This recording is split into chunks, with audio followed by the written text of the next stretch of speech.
வணக்கம். முதலில் தலைப்புச் செய்திகள். சிடி விக்ரமரத்னவின் மரணம் கொலையா தற்கொலையா? அமைச்சர் ஆனந்த விஜயபால. ஜிஎஸ்பி பிளஸ் விவகாரம், பிரான்சுடன் பேசி பயனில்லை, முன்னாள் ஜனாதிபதி ரணில் வலியுறுத்து. சஜித்தின் அலுவலகத்திற்கு முதல் முறையாக செல்லவுள்ள ரணில், முக்கிய சந்திப்பில் நாமலும் இணையக்கூடும். இலங்கையில் மேலும் பல மர்ம மரணங்கள் நிகழும் பின்னணி குறித்து எச்சரித்துள்ள அனுர அரசு. காசாவில் மரண வீட்டையும் விட்டு வைக்காத இஸ்ரேல் ராணுவம், பலர் பலி. அமெரிக்கா ஈரான் போர் தீவிரமடைவு, இந்த மாத தாக்குதல்களில் 50 பேர் பலி. தொடர்பென விரிவான செய்திகள்.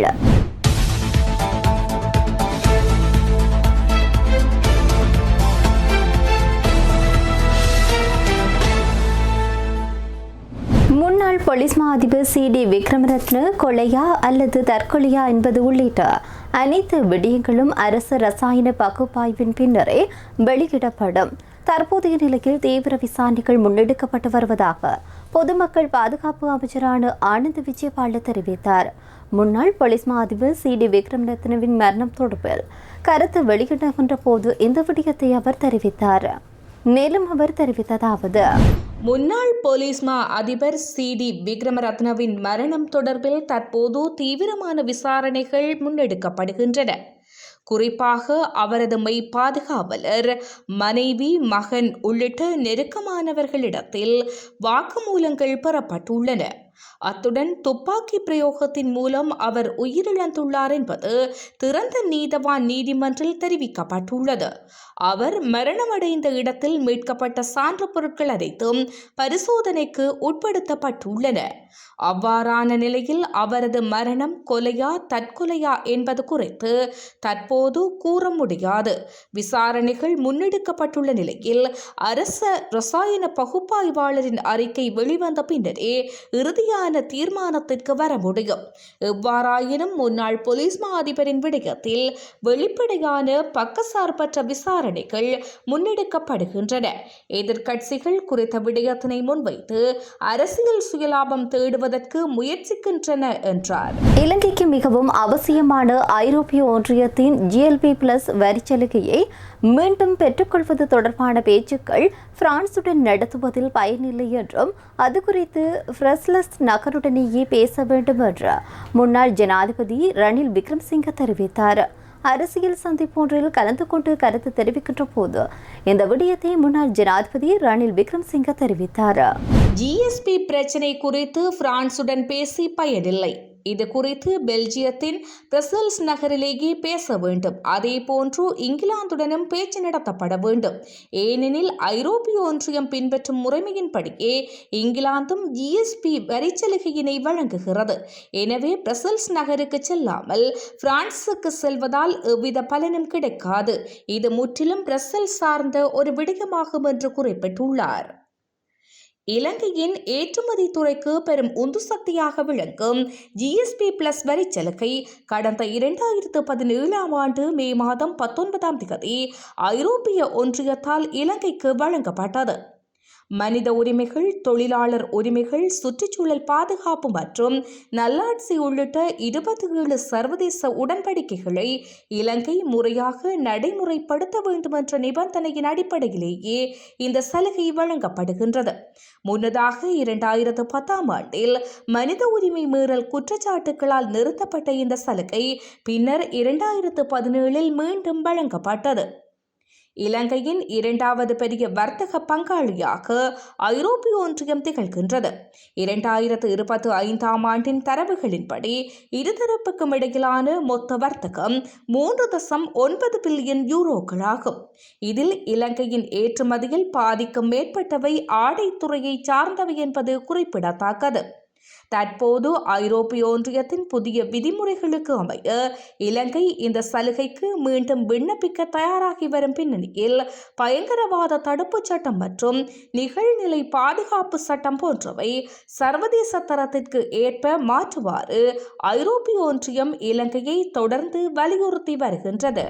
நீதிபதிகளின் ஓய்வு பெறும் வயதை நீடிக்கும் அரசின் முயற்சி தொடர்பாக எதிர்க்கட்சிகளுடைய நிலைப்பாட்டை ஒருங்கிணைக்கும் நோக்கில் எதிர்க்கட்சித் தலைவர் சஜித் பிரேமதாச தலைமையில் நடைபெறவுள்ள கலந்துரையாடலில் முன்னாள் ஜனாதிபதியும் ஐக்கிய தேசிய கட்சியின் தலைவருமான ரணில் விக்ரமசிங்கே பங்கேற்க உள்ளதாக தகவல் தெரிவிக்கின்றது. குறித்த கலந்துரையாடல் எதிர்வரும் வியாழக்கிழமை கொழும்பு ஸ்ரீமத் மார்க்ஸ் பெர்னாண்டோ மாவட்டத்தில் அமைந்துள்ள எதிர்க்கட்சித் தலைவர் அலுவலகத்தில் நடைபெறவுள்ளது. இந்த கூட்டத்தில் நாமல் ராஜபக்சவும் பங்கேற்கலாம் என எதிர்பார்க்கப்படுகின்றது. சஜித் பிரேமதாச எதிர்க்கட்சி தலைவராக பொறுப்பேற்ற பின்னர் அவரது அலுவலகத்திற்கு ரணில் விக்ரமசிங்க வருகை தரும் முதல் சந்தர்ப்பம் இதுவாகும். நீதிபதிகள் ஓய்வு பெறும் வயதை அதிகரிக்கும் அரசின் முயற்சிக்கு எதிராக அனைத்து எதிர்க்கட்சிகளின் ஒருமித்த நிலைப்பாட்டை உருவாக்கும் வகையில் இந்த கூட்டத்தை நடத்துமாறு ஸ்ரீலங்கா பொதுஜன பெரமுனவின் தேசிய அமைப்பாளரும் நாடாளுமன்ற உறுப்பினருமான நாமல் ராஜபக்ச எதிர்க்கட்சி தலைவர் சஜித் பிரேமதாசவிடம் கோரிக்கை விடுத்திருந்தார். இது தொடர்பாக நாமல் ராஜபக்ச தனிப்பட்ட முறையிலும் எதிர்க்கட்சி தலைவரை தொடர்பு கொண்டு கலந்துரையாடலை விரைவில் நடத்துமாறு வலியுறுத்தியதாக தெரிவிக்கப்படுகின்றது. தான் யாழ பகுதியில் இருப்பதால் எதிர்வரும் 23ஆம் தேதியை கூட்டத்திற்காக ஒதுக்க முடியும் என சஜித் பிரேமதாச அறிவித்ததை தொடர்ந்து அன்றைய தினம் கலந்துரையாடலை நடத்த தீர்மானிக்கப்பட்டுள்ளது. இந்த கூட்டத்தில் நாமல் ராஜபக்ச நிச்சயமாக பங்கேற்க உள்ளதுடன் முன்னாள் ஜனாதிபதி ரணில் விக்ரமசிங்கவும் கலந்து கொள்ள உள்ளதாக தென்னிலங்கை ஊடகம் ஒன்று செய்தி வெளியிட்டுள்ளது. ஐக்கிய தேசிய கட்சி மற்றும் ஸ்ரீலங்கா பொதுஜன பெரமுனவை தவிர எதிர்க்கட்சியில் உள்ள ஏனைய அனைத்து கட்சிகளின் பிரதிநிதிகளும் இக்கலந்துரையாடலில் பங்கேற்பார்கள் என அரசியல் வட்டாரங்கள் தெரிவிக்கின்றன. இலங்கையில் எதிர்காலத்தில் முக்கிய சாட்சியங்கள் உயிரிழக்கும் சம்பவங்கள் மேலும் இடம்பெறக்கூடும் என்று விவசாய பிரதி அமைச்சரான நாமல் குணரத்ன தெரிவித்தார். எதிர்க்கட்சிகளை சேர்ந்த பலர் நீதிமன்றம் பிணையில் இருப்பதாகவும் இவ்வாறு உயிர் மாய்க்கும் சம்பவங்கள் இடம்பெற்று வருவதாகவும் அவர் தெரிவித்தார். பிங்கிரிய பகுதியில் நடைபெற்ற நிகழ்வொன்றின் பின்னர் ஊடகங்களுக்கு கருத்து தெரிவிக்கும் போதே அவர் இதனை குறிப்பிட்டார். முன்னாள் போலீஸ் மா அதிபர் சி.டி. விக்ரமரத்னவின் மரணம் குறித்த ஊடகவியலாளர்களின் கேள்விக்கு பதிலளிக்கும் போதே அவர் இவ்வாறு தெரிவித்தார். கடந்த சில நாட்களில் பல உயிரை மாய்க்கும் சம்பவங்கள் இடம்பெற்றன. அண்மையில் ஒரு நபர் உயிரை மாய்த்துக் கொண்டார். முன்னாள் ஜனாதிபதி மஹிந்த ராஜபக்சவிடம் தான் ஹால்டன் இல்லத்தில் வைத்து எவ்வளவு லஞ்சம் கொடுத்தேன் என்பது குறித்து அந்த நபரே தனது கைப்பட கடிதங்களை எழுதியிருந்தார். ஏர்பஸ் கொடுக்கல் வாங்கல் தொடர்பான முன்னாள் அமைச்சர் பிரியங்கர ஜெயரத்னவுக்கு எவ்வளவு லஞ்சம் கொடுத்தேன் என்பது குறித்தும் அவர் கடிதம் எழுதியிருந்தார். இறுதியில் அவர் உயிரை மாய்த்துக் கொண்டார்.